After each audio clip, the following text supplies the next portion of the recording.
Mini Switzerland ಅಂತ ಕರೆಸ್ಕೊಳ್ತಾ ಇದ್ದಂತಹ ಕಾಶ್ಮೀರದಲ್ಲಿ ಏಕಾಏಕಿ ಉಗ್ರರ ದಾಳಿ ನಡೆದಿದೆ.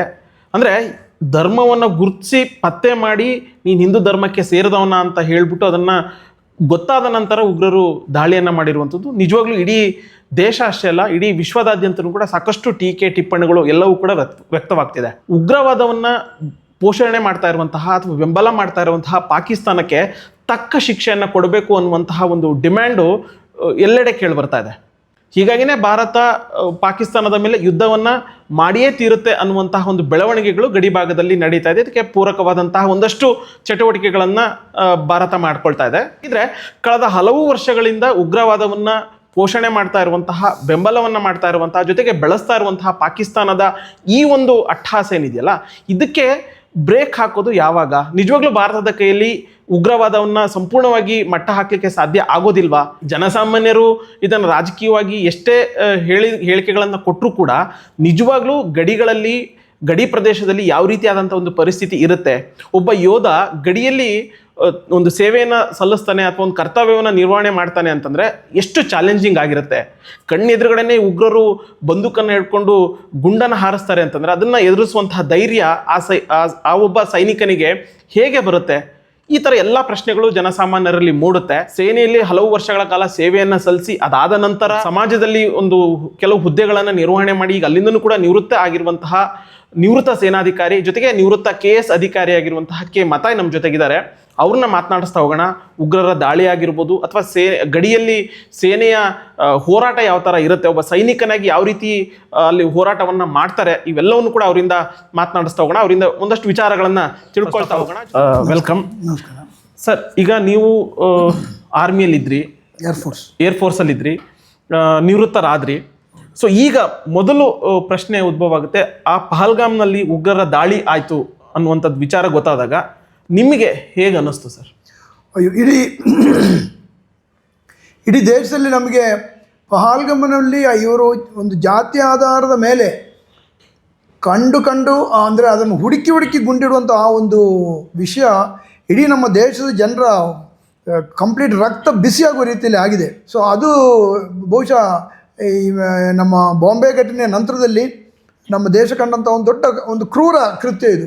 ಯಾವತ್ತೂ ಮಾಡಬಾರ್ದು. ಯಾಕೆಂದರೆ ಗಂಡ ಹೆಂಡತಿ ಇಬ್ಬರು ಮಕ್ಕಳ ಜೊತೆಯಲ್ಲಿ ಇರುವಂಥ ಆ ಒಂದು ಸಂದರ್ಭದಲ್ಲಿ ಆ ಹೆಂಡತಿ ಅದನ್ನಲ್ಲೇ ಗಂಡರನ್ನು ಕೊಂದಾಕುವಂಥದ್ದು, ಅದು ನೀನು ಹಿಂದೂನ ಅಥವಾ ನೀನು ಬರೀ ಹಿಂದೂ ಅಲ್ಲ, ಕ್ರಿಶ್ಚಿಯನ್ರನ್ನು ಕೊಂದಾಕಿದರೆ ಒಬ್ಬ ಮುಸ್ಲಿಮು ಸತ್ತಿದ್ದಾನೆ. ಆದರೂ ಕೂಡ ಜಾತಿ ಆಧಾರದ ಮೇಲೆ ಈ ಒಂದು ಈಗ ನಡೀತಿರುವಂಥ ಈ ಬೆಳವಣಿಗೆ ಇದು ನಿಜವಾಗಿ ಒಳ್ಳೆಯದಲ್ಲ. ಇದೊಂದು ಮಾರಕನೇ ಇದೆ. ಆದ್ದರಿಂದ ಇದನ್ನು ನಾವು ಇದನ್ನು ಖಡಾಖಂಡಿತವಾಗಿ ನಾವು ಇದನ್ನು ಖಂಡಿಸಬೇಕಾಗಿದೆ. ದೇಶನೇ ಖಂಡಿಸ್ತಾ ಇದೆ, ಎಲ್ಲ ಕಡೆಯೂ ಇದರ ಬಗ್ಗೆ ವಿರೋಧ ವ್ಯಕ್ತವಾಗ್ತಾ ಇದೆ. ಎಲ್ಲ ರಾಜಕಾರಣಿಗಳು ಒಟ್ಟಾಗಿದ್ದಾರೆ ಈಗ. ಹೌದು. ಅಂದರೆ ದೇಶದಲ್ಲಿ ಎಲ್ಲರೂ ಈಗ ಒಟ್ಟಾಗಿ ಇದನ್ನು ನಾವು ಎಲ್ಲರೂ ಒಟ್ಟಿಗೆ ಸೇರಿಕೊಂಡು ಇದನ್ನು ನಾವು ವಿರೋಧಿಸಬೇಕು ಅಥವಾ ಅಂತ ಹೇಳುವಂಥ ಒಂದು. ಸರ್, ಈಗ ನೀವು ಹೇಳಿದ್ರಿ ಎಲ್ಲರೂ ಸೇರಿ ಇದನ್ನು ವಿರೋಧಿಸಬೇಕು ಅಂತ ಹೇಳಿ. ಆದರೆ ಈ ಒಂದು ಘಟನೆಯನ್ನು ಇಟ್ಕೊಂಡು ಒಂದಷ್ಟು ರಾಜಕೀಯ ಪಕ್ಷಗಳು ಇದನ್ನು ರಾಜಕೀಯವಾಗಿ ಬಳಕೆ ಮಾಡ್ಕೊಳ್ಳುವಂಥ ಕೆಲಸವನ್ನು ಮಾಡ್ತಿದೆ.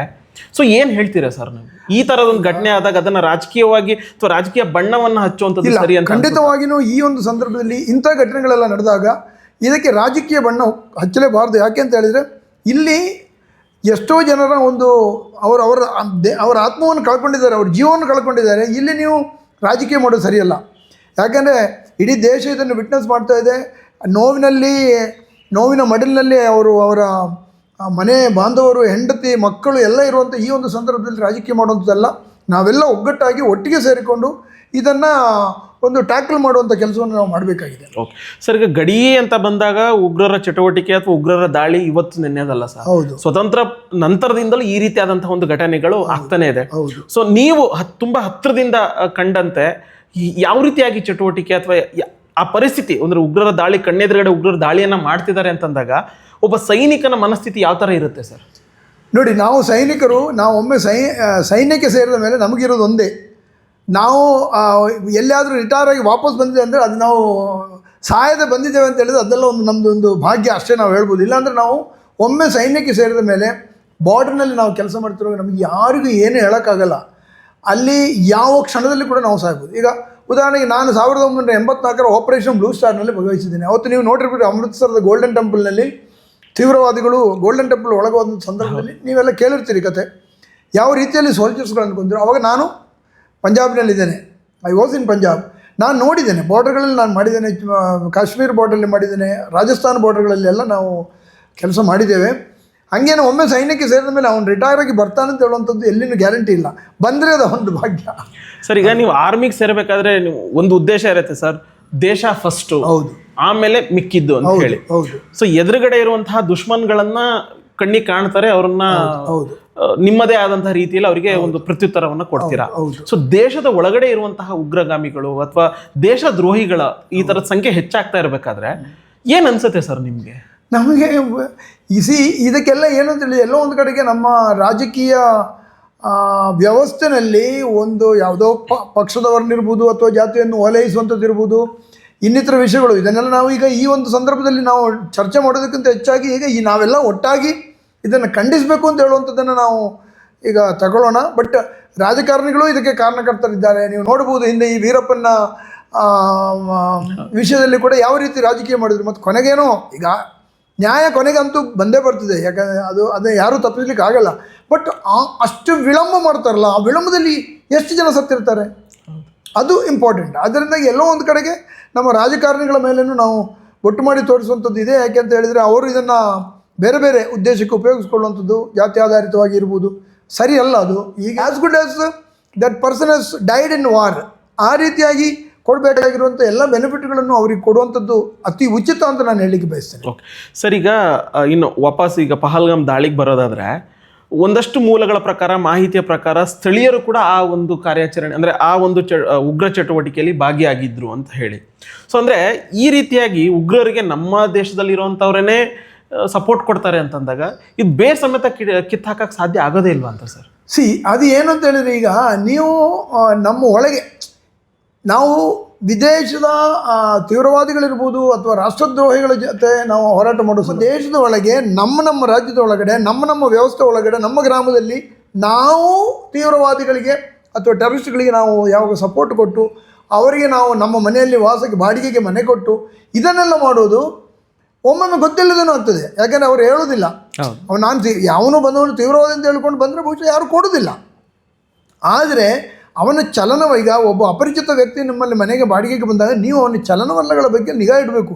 ಅವನು ಏನು ಮಾಡ್ತಾನೆ, ಎಲ್ಲಿಗೆ ಹೋಗ್ತಾನೆ ಅಂತ ಹೇಳುವಂಥದ್ದನ್ನು ಗಮನಿಸಿಬಿಟ್ಟು ಅದನ್ನು ನೀವು ನೋಡಬೇಕಾಗಿರೋ ಕರ್ತವ್ಯ ನಿಮಗಿದೆ. ಈಗ 370 ರದ್ದಾದ ಮೇಲೆ ಇನ್ನೊಂದು ಸ್ವಲ್ಪ ವರ್ಷ ಕಾದು ಆನಂತರ ಚುನಾವಣೆ ಮಾಡಬಹುದಿತ್ತು ಅನ್ನುವಂಥದ್ದು ಒಂದು ಅಭಿಪ್ರಾಯ ಇದೆ. ಸರ್, ಏಕಾಏಕಿ ಆರ್ಮಿನ ಅಲ್ಲಿಂದ ತೆಗೆದಿದ್ದು ಅಥವಾ ಅಲ್ಲಿಂದ ವಾಪಸ್ ಕರ್ಸ್ಕೊಂಡಿದ್ದು ಕೂಡ ಈ ಒಂದು ಘಟನೆ ಕಾರಣ ಅನ್ನುವಂಥದ್ದು ಒಂದು ಮಾತುಗಳಿದೆ. ಸೊ ನೀವು ಈ ಒಂದು ಮಾತನ್ನು ಒಪ್ತೀರಾ? ಖಂಡಿತವಾಗಿಯೂ ಏನು ಇಷ್ಟು ಅರ್ಜೆಂಟ್ ಇದೇನೋ ಅವಶ್ಯಕತೆ ಇರಲಿಲ್ಲ. ಅಲ್ಲಿ ಸಂಪೂರ್ಣವಾಗಿ ನಮ್ಮ ಬಾರ್ಡರ್ ಸಿಚುವೇಶನ್, ಆಮೇಲೆ ನಮ್ಮ ರಾಜ್ಯದ ಸಿಚುವೇಶನ್ಗಳು, ಡೆಮೋಕ್ರೆಟಿಕ್ ಸಿಸ್ಟಮ್ ಇದೆಲ್ಲ ಒಂದು ಸ್ಟೆಬಿಲೈಸ್ ಆಗುವವರೆಗೆ ನೀವು ಇರಬೇಕು. ಈಗ ಅಮೇರಿಕ ಇರ್ಬೋದು, ಬೇರೆ ಬೇರೆ ಸೇನೆಗಳನ್ನು ಕಳಿಸೋದು, ಅವರು ಅಲ್ಲಿ ಕಂಪ್ಲೀಟಾಗಿ ಮುಗಿದ್ರೂ ಕೂಡ ಅವರು ವಿಡ್ರಾ ಮಾಡಲ್ಲ. ಹೌದು. ಈಗ ನೀವು ಕಟಾರ್ನಲ್ಲಿ ಅಮೇರಿಕ ಸೇನೆ ಇನ್ನೂ ಇದೆ, ಕುವೈತ್ನಲ್ಲಿ ಇನ್ನೂ ಇದೆ, ಸೌದಿ ಅರೇಬಿಯಾದಲ್ಲಿದೆ, ಇರಾನ್ನಲ್ಲಿ ಅಂದರೆ ಅಲ್ಲಿ ಪೀಸ್ಫುಲ್ ಕಂಡೀಷನ್ ಇದ್ದರೂ ಕೂಡ ಅವ್ರು ಇಟ್ಟಿರ್ತಾರೆ. ಯಾಕೆಂತ ಹೇಳಿದರೆ ಅವರಿಗೆ ಅಲ್ಲಿನ ಆಗು ಹೋಗುಗಳ ಬಗ್ಗೆ ಅಮೆರಿಕಕ್ಕೆ ಬೇಕು. ಅಂದ್ರೆ ಕೇಂದ್ರ ಸರ್ಕಾರ ಈ ಒಂದು ತೀರ್ಮಾನ ಅಂದ್ರೆ ಆರ್ಮಿನ ವಾಪಸ್ ತಗೋಬೇಕು ಅಂತ ತೀರ್ಮಾನ ಕೈಗೊಂಡಿದೆ ಈ ಒಂದು ಘಟನೆ ಕಾರಣ ಅಂತ ಹೇಳ್ಬೋದಾ ಸರ್? ಖಂಡಿತ ಖಂಡಿತ ಖಂಡಿತ. ಯಾಕೆಂದ್ರೆ ಈಗ ನೋಡಿ, ನನಗೆ ಹೇಳ್ತೇನೆ, ಅಮೆರಿಕನ್ ಸೇನೆ ಕುವೈತಲ್ಲಿ, ಕಟಾರ್ನಲ್ಲಿ ಅಥವಾ ನಿಮಗೆ ಸೌದಿ ಈ ಎಲ್ಲ ಕಡೆ ಇದೆ, ಅಲ್ಲಿ ಏನೂ ಯುದ್ಧ ಇಲ್ಲ. ಬಟ್ ಅವ್ರು ಯಾಕೆ ಆ ಸೈನ್ಯನ ಇಟ್ಕೊಂಡಿದ್ದಾರೆ ಅಂತ ಹೇಳಿದರೆ, ಅಲ್ಲಿ ಏನು ಆಗ್ತಾ ಇದೆ, ಅಮೇರಿಕದ ವಿರುದ್ಧವಾಗಿ ಏನಾದರೂ ಷಡ್ಯಂತ್ರ ನಡೀತಾ ಇದೆಯಾ ಅಥವಾ ಇನ್ನೇನಾದರೂ ನ್ಯೂಕ್ಲಿಯರ್ ಇದು ಆಗ್ತಾ ಇದೆ ಅಂತ ಹೇಳುವಂಥ ಆ ಇಂಟೆಲಿಜೆನ್ಸ್ ಮಾಹಿತಿ ಬೇಕಲ್ಲ, ಅದಕ್ಕೋಸ್ಕರ ಅವರ ಸೇನೆಯನ್ನು ಇಟ್ಟಿದ್ದಾರೆ. ಹಂಗೇನೇ 370 ನಂತರದಲ್ಲಿ ಏನು ಕಾಶ್ಮೀರದಲ್ಲಿ ಆದ ಘಟನೆ ಬಗ್ಗೆ ಸೆಂಟ್ರಲ್ ಫೋರ್ಸಸನ್ನು ಅವರು ವಿಡ್ರಾ ಮಾಡಬಾರ್ದಿತ್ತು. ಇಂಟೆಲಿಜೆನ್ಸನ್ನು ಅವರು ಸ್ಟ್ರೆಂಥನ್ ಮಾಡಬೇಕಿತ್ತು. ಅದೇ ರೀತಿಯಲ್ಲಿ ನಮ್ಮದು ಇಂಟೆಲಿಜೆನ್ಸ್ ಕೂಡ ಫೇಲ್ಯೂರ್ ಆಗಿದೆ. ಇಂಟೆಲಿಜೆನ್ಸ್ ಫೇಲ್ಯೂರ್, ಇದು ಕಂಪ್ಲೀಟ್ಲಿ ಇಂಟೆಲಿಜೆನ್ಸ್ ಫೇಲ್ಯೂರೇ. ಇಲ್ಲಿ ನೋಡಿ, ಇಂಟೆಲಿಜೆನ್ಸ್ ಫೇಲ್ಯೂರು, ಸೆಕ್ಯೂರಿಟಿ ಲ್ಯಾಬ್ಸ್, ಇದೆರಡು ಬಹಳ ಇಂಪಾರ್ಟೆಂಟ್ ಇದೆ. ಸೆಕ್ಯೂರಿಟಿ ಫೋರ್ಸಸ್ ಎಲ್ಲ ವಿಡ್ರಾ ಮಾಡಿಕೊಂಡ್ರೆ ಇವರಿಗೆ ಬರಲಿಕ್ಕೆ ಸುಲಭ ಆಯಿತು. ಸರ್, ಈಗ ಉಗ್ರವಾದಿಗಳು ಅಲ್ಲಿರುವಂತಹ ನಾಗರಿಕರ ಮಧ್ಯೆನೇ ಅಂದರೆ ಒನ್ ಆಫ್ ದಿ ಕಾಶ್ಮೀರಿಯನ್ ಆಗಿ ಇದ್ದು ಎಲ್ಲ ಚಟುವಟಿಕೆಗಳನ್ನು ಅಂದರೆ ಎಲ್ಲಿ ಅಟ್ಯಾಕ್ ಮಾಡಿದರೆ ಸೂಕ್ತ, ಎಲ್ಲಿ ಅಟ್ಯಾಕ್ ಮಾಡಿದರೆ ಹೆಚ್ಚು ಸಾವು ನೋವಾಗುತ್ತೆ, ಇವೆಲ್ಲವನ್ನು ಕೂಡ ಮಾನಿಟರ್ ಮಾಡಿ ಈ ಒಂದು ದಾಳಿಯನ್ನು ಮಾಡಿದ್ದಾರೆ ಅನ್ನುವಂಥದ್ದು ಒಂದು ಮಾಹಿತಿ ಸಿಗ್ತಾ ಇದೆ ಸರ್. ಅಂದರೆ ಜನಸಾಮಾನ್ಯರಲ್ಲಿ ಅವರು ಒಬ್ಬರು ಜನಸಾಮಾನ್ಯರಾಗಿದ್ದಂಥ ಸಂದರ್ಭದಲ್ಲಿ ಆರ್ಮಿಗಾಗಿರ್ಬೋದು ಅಥವಾ ಇಂಟೆಲಿಜೆನ್ಸಿಗಾಗಿರ್ಬೋದು ಹೆಂಗೆ ಗೊತ್ತಾಗುತ್ತೆ ಅಂತ ಸರ್? ಅದು ನಿಮಗೆ ಹೇಳಲ್ಲ, ನಮಗೀಗ ಈ ಯುದ್ಧದಲ್ಲಿ ಏನಂದರೆ ಎಸ್ಪಿಯೋನೇಜ್ ಆ್ಯಕ್ಟಿವಿಟೀಸ್ ಅಂತ ಹೇಳಿದೆ. ಎಸ್ಪಿಯೋನೇಜ್ ಅಂತ ಹೇಳಿದರೆ, ನೀವು ಈಗ ನಿಮಗೆ ಯಾವುದೋ ಯುದ್ಧದಲ್ಲಿ ನಿಮಗೆ ಏನೋ ಒಂದು ಕಾರ್ಯ ಸಾಧಿಸಬೇಕು, ಒಬ್ಬನನ್ನು ಕೊಲ್ಲೋದಿರ್ಬೋದು, ಒಬ್ಬ ರಾಜಕೀಯ ವ್ಯಕ್ತಿಯನ್ನು ನೀವು ಯಾವುದೋ ಒಂದು ಉದ್ದೇಶವನ್ನು ಇಟ್ಕೊಂಡು ಒಂದು ಕೆಲಸವನ್ನು ಮಾಡಬೇಕಾದ್ರೆ ನಮ್ಮ ಮಿಲಿಟರಿನಲ್ಲಿ ಒಂದು ಸಿಸ್ಟಮ್ ಇದೆ.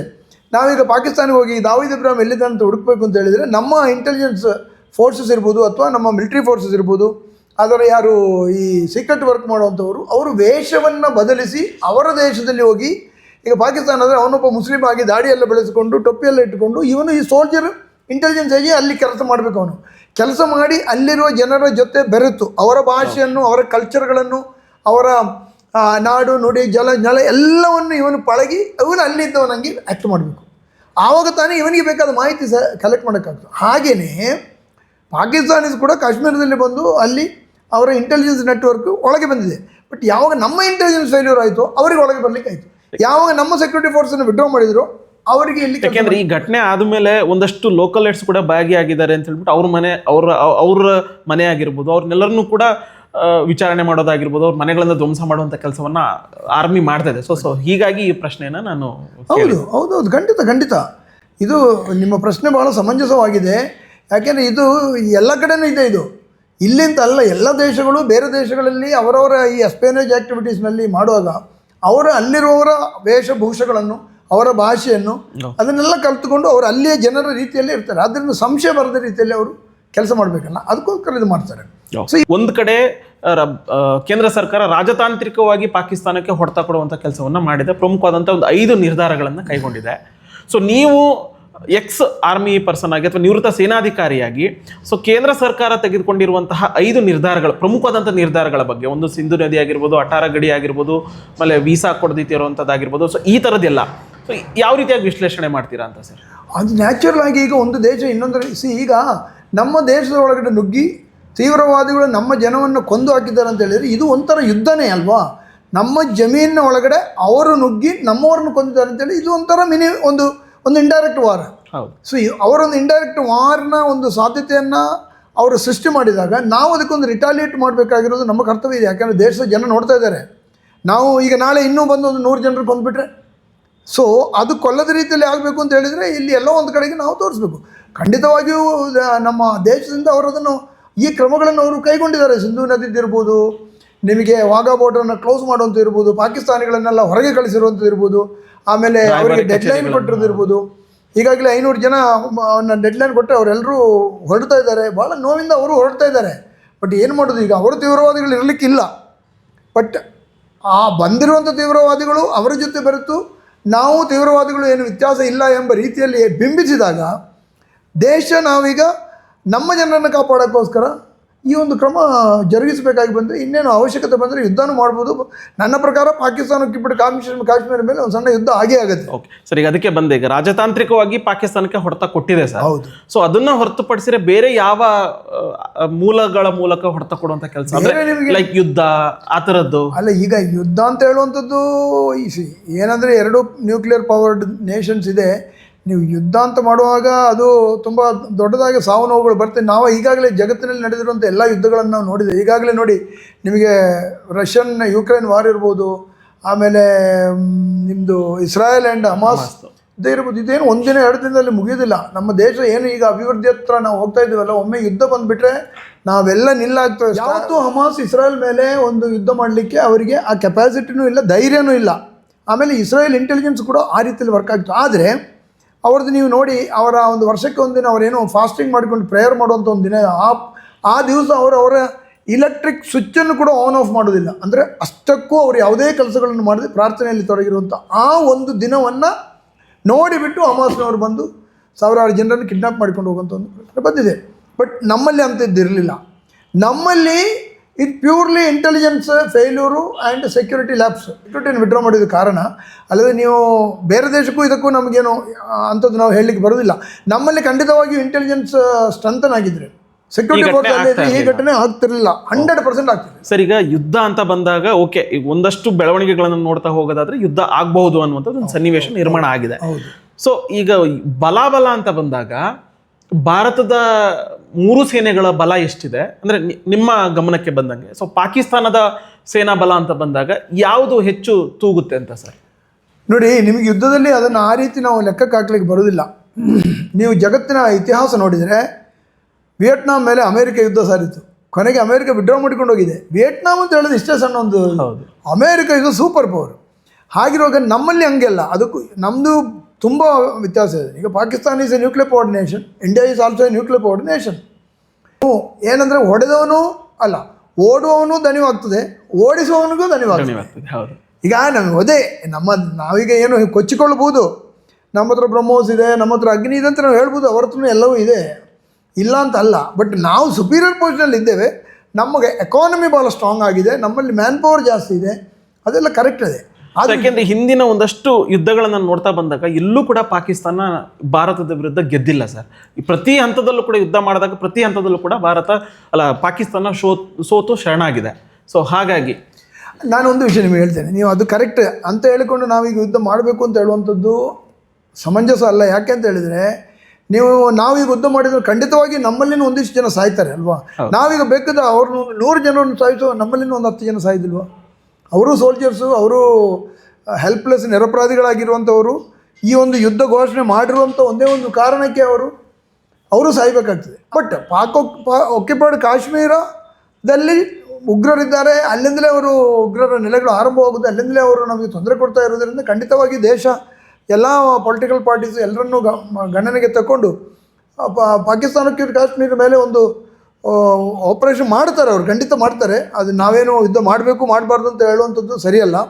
ಆದರೆ ಒಂದು ಘಟನೆ ನಡೀಬೋದು ಅಂತ ಹೇಳುವಂಥ ಒಂದು ಖಂಡಿತವಾಗಿ ನಮ್ಮ ಒಂದು ಎಲ್ಲರ ಮನಸ್ಸಿನಲ್ಲಿನ ಭಾವನೆಗಳು ಎಲ್ಲವೂ ಇದೆ. ಅದು ಅಲ್ಲ, ಬೇರೆ ಪ್ರೈಮ್ ಮಿನಿಸ್ಟರ್ ಕೂಡ ಬಹಳ ಗಂಭೀರವಾಗಿ ಹೇಳಿಕೆಗಳನ್ನು ಕೊಟ್ಟಿದ್ದಾರೆ. ಉಗ್ರರ ಪ್ರತಿಯೊಂದು ಇದನ್ನು ಕೂಡ ನಾನು ಬಿಡುವುದಿಲ್ಲ ಅಂತ ಹೇಳಿದ್ದಾರೆ. ಸೊ ಆದ್ದರಿಂದ ಖಂಡಿತವಾಗಿಯೂ ಕಾಶ್ಮೀರ ಮೇಲೆ ಒಂದು ಯುದ್ಧ ಆಗೋ ಸಾಧ್ಯತೆ ಇದೆ. ಸೊ ಕೊನೆಯ ಪ್ರಶ್ನೆ ಸರ್, ಸೊ ಕಂಪ್ಲೀಟ್ ಉಗ್ರರನ್ನ ಬೇರು ಸಮೇತ ಕಿತ್ತು ಹಾಕಬೇಕು ಅಂತಂದ್ರೆ ಯಾವ ದಿಟ್ಟ ನಿರ್ಧಾರ ಭಾರತ ಕೈಗೊಂಡ್ರೆ 100% ಉಗ್ರರ ಚಟುವಟಿಕೆ ಕಂಪ್ಲೀಟ್ ನಿಲ್ಲಾಗುತ್ತೆ ಅಂತ ಅನ್ಸುತ್ತೆ? ಖಂಡಿತ ಸಾಧ್ಯ ಇಲ್ಲ. ಭಾರತ ಅಲ್ಲ, ಇವತ್ತು ಅಮೇರಿಕನೇ ಬಂದು ಮಾಡಿದನು ಕಂಪ್ಲೀಟ್ ಆಗಿ ಸಾಧ್ಯ ಇಲ್ಲ.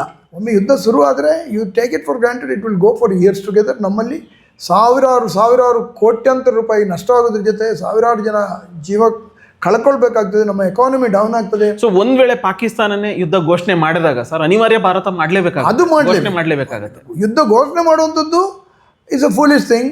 ಲೈಕ್ ಈಗ ನೋಡಿ, ಯುಕ್ರೇನ್ ಮತ್ತು ಏನು ರಷ್ಯಾದೇನಿದೆ ಅದು ಪ್ರಾಬಬ್ಲಿ ಅವಾಯ್ಡಬಲ್ ಆಗಿತ್ತು. ಬಟ್ ಇಸ್ರೇಲಿದ್ದು ಅವಾಯ್ಡಬಲ್ ಅಲ್ಲ, ಯಾಕೆಂದರೆ ದಟ್ ವಾಸ್ ರಿಯಲಿ ಒಂದು ರಿಟಾಲಿಯೇಟ್ ಮಾಡಬೇಕಿತ್ತು. ಈಗ ನಮ್ಮದ್ರಲ್ಲಿ ಕೂಡ ಈಗ ಏನು ಆಗಿದೆ, ಖಂಡಿತವಾಗಿ ನಾವು ಅದನ್ನು ರಿಟಾಲಿಯೇಟ್ ಮಾಡಲೇಬೇಕಾಗ್ತದೆ. ಬಟ್ ಅದನ್ನು ಯುದ್ಧ ಮಾಡಿ ಅಂತ ಹೇಳಿಕೊಂಡು ನಾವು ಒಬ್ಬ ಕಾಮನ್ ಮನುಷ್ಯನಾಗಿ ಹೇಳಲಿಕ್ಕೆ ನಾವು ಇಚ್ಛೆ ಪಡೋದಿಲ್ಲ. ಆದರೆ ಖಂಡಿತವಾಗಿ ಇದಕ್ಕೆ ಬೇಕಾಗುವ ಎಲ್ಲ ರಾಜತಾಂತ್ರಿಕ ಲೆವೆಲಲ್ಲಿ ಇರ್ಬೋದು, ಇನ್ನು ಯಾವುದೂ ಆಗದಿದ್ದಾಗ ಇದಕ್ಕೆ ಬೇಕಾಗಿರುವಂಥ ಏನು remedial action has to be taken, ಅದು ಯುದ್ಧದಲ್ಲಿ ಅಂತ್ಯಗೊಳ್ಳಬಹುದು. Okay, thank you sir. So ನಿಮ್ಮ ಅನುಭವ ಆಗಿರ್ಬೋದು, ನಿಮ್ಮ ಅನಿಸಿಕೆಗಳನ್ನು ಅಂದರೆ ಈ ಒಂದು ಘಟನೆಗೆ ಸಂಬಂಧಪಟ್ಟಂತೆ ಹೇಳಿದ್ರಿ. ನೋಡೋಣ ಸರ್, ಭಾರತ ಅಂತಿಮವಾಗಿ, ಯಾಕೆ ಅಂತಂದರೆ ಯಾವುದೇ ಒಂದು ದೇಶ ತನ್ನ ವಿರುದ್ಧ ಯಾವುದೋ ಒಂದು ಚಟುವಟಿಕೆ ಅಥವಾ ಕಾರ್ಯತಂತ್ರ ಮಾಡ್ತಾ ಇದೆ ಅಂತಂದಾಗ, ಬೇರೆ ದೇಶ ಮಾಡ್ತಾ ಇದೆ ಅಂತಂದಾಗ ಆಬ್ವಿಯಸ್ಲಿ ಅದನ್ನು ಮಟ್ಟ ಹಾಕಬೇಕು ಅನ್ನುವಂಥದ್ದೇ ಒಂದು ಮೂಲ ಉದ್ದೇಶ ಇಟ್ಕೊಂಡಿರುತ್ತೆ. ನೋಡೋಣ ಸರ್, ಈಗ ರಾಜತಾಂತ್ರಿಕವಾಗಿ ಒಂದಷ್ಟು ಪೆಟ್ಟುಗಳನ್ನು ಪಾಕಿಸ್ತಾನಕ್ಕೆ ಕೊಟ್ಟಿದೆ. ನೋಡೋಣ ಈಗ ರಾಜತಾಂತ್ರಿಕವಾಗಿ ಒಂದು ವೇಳೆ ಅದರಲ್ಲಿ ಯಶಸ್ಸನ್ನು ಸಿಗಲಿಲ್ಲ ಅಂತಾಗ ಸೊ ಅಂತಿಮವಾಗಿ ಯುದ್ಧನೇ ಕೊನೆಯ ಅಸ್ತ್ರ. ಸೊ ಇದು ಮತಾಯ್ ಸರ್ ಅವರ ಅಭಿಪ್ರಾಯ. ನೋಡೋಣ, ಈಗ ಫಸ್ಟ್ ಇಂಟೆಲಿಜೆನ್ಸ್ ಫೇಲ್ಯೂರು ಕೂಡ ಈ ಒಂದು ಘಟನೆಗೆ ಪ್ರಮುಖವಾದಂಥ ಒಂದು ಕಾರಣ ಅನ್ನುವಂಥದ್ದು ಅವರು ಅಭಿಪ್ರಾಯವನ್ನು ವ್ಯಕ್ತಪಡಿಸಿದ್ದಾರೆ. ಸೊ ರಾಜತಾಂತ್ರಿಕವಾಗಿ ಪಾಕಿಸ್ತಾನಕ್ಕೆ ಪೆಟ್ಟನ್ನು ಕೊಟ್ಟಿದ್ರು ಕೂಡ ಒಂದು ವೇಳೆ ಪಾಕಿಸ್ತಾನ ಯುದ್ಧವನ್ನು ಘೋಷಣೆ ಮಾಡಿದ್ದೆ ಆದಲ್ಲಿ ಸೊ ಭಾರತನೂ ಕೂಡ ಕೈ ಕಟ್ಕೊಂಡು ಕೂರ್ಲಿಕ್ಕೆ ಸಾಧ್ಯ ಆಗೋದಿಲ್ಲ. ಉಗ್ರವಾದವನ್ನು ಮೂಲ ಬೇರ್ ಸಮೇತ ಕಿತ್ತು ಹಾಕಬೇಕು ಅನ್ನುವಂಥದ್ದು. ಸೊ ನೋಡೋಣ, ಈಗ ಪ್ರತಿ ಹಂತದಲ್ಲೂ ಕೂಡ ಉಗ್ರರನ್ನ ಮಟ್ಟ ಹಾಕುವಂಥ ಕೆಲಸ ಭಾರತದ ಕಡೆಯಿಂದ ಆಗ್ತಾ ಇದೆ. ಸೊ ಅಂತಿಮವಾಗಿ ಆದಷ್ಟು ಬೇಗ ಅದಕ್ಕೆ ಇತಿಶ್ರೀ ಹಾಡ್ಲಿ ಅನ್ನುವಂಥದ್ದು ಇಡೀ ದೇಶಾಭಿಮಾನಿಗಳ ಅಭಿಪ್ರಾಯ ಆಗುತ್ತೆ. ಸೊ ಭಾರತ ಯಾವ ಒಂದು ನಿರ್ಧಾರ ಅಥವಾ ಯಾವ ಒಂದು ದಿಟ್ಟ ಕ್ರಮವನ್ನು ಕೈಗೊಳ್ಳುತ್ತೆ ಅನ್ನುವಂಥದ್ದನ್ನು ಕಾದು ನೋಡೋಣ. ನಮಸ್ಕಾರ.